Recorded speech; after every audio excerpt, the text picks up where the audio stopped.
Hello, my name is Randy Fullier.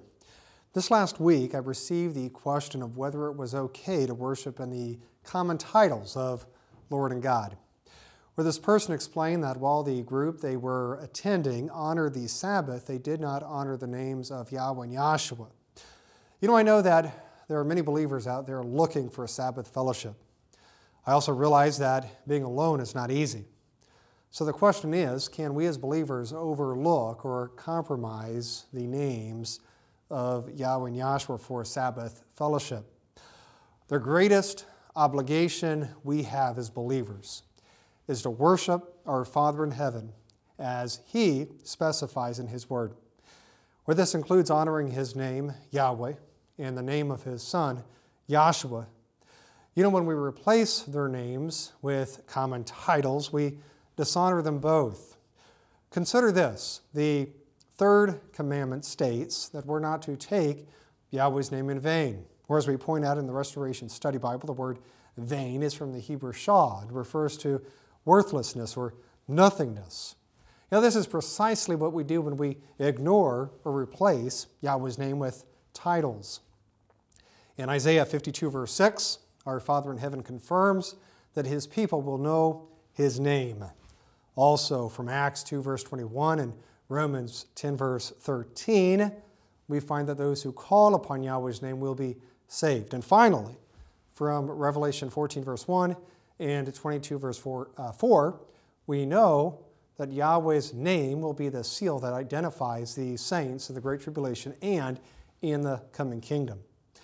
You know, we find a similar importance in Yahshua's name. Acts chapter 4, verse 12 states that there is only one name given to men whereby we find salvation, and that name is Yahshua.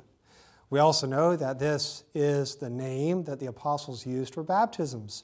So Yahshua's name is tied to the forgiveness of sins. The names of the Father and Son are crucial to proper worship. When we ignore this fact, once we understand it, of course, we are compromising the worship of our Father in heaven. You know, from the Apostle Paul in 2 Corinthians 6, verse 14, we find that we must show a difference in how we worship. Paul there states, "Be you not unequally yoked together with unbelievers, for what fellowship hath righteousness with unrighteousness?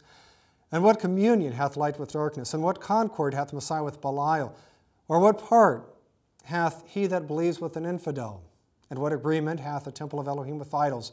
For you are the temple of the living Elohim, as Elohim hath said, I will dwell in them and walk in them, and I will be their Elohim, and they shall be my people.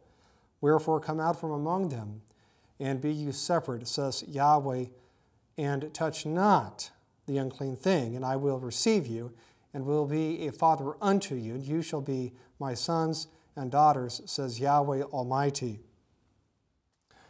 Paul makes it clear here that we cannot go partial way in our worship of Him, of our Father in heaven, of Almighty Yahweh. We must show and make a distinction in our worship.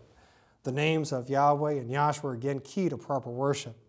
For those who worship Yahweh in spirit and truth by making a separation, Paul confirms here that they will be called His, sons and daughters in His coming kingdom. Of course, my hope that those who hear this will consider their own worship and do everything they can to ensure that they are worshiping Yahweh as He desires.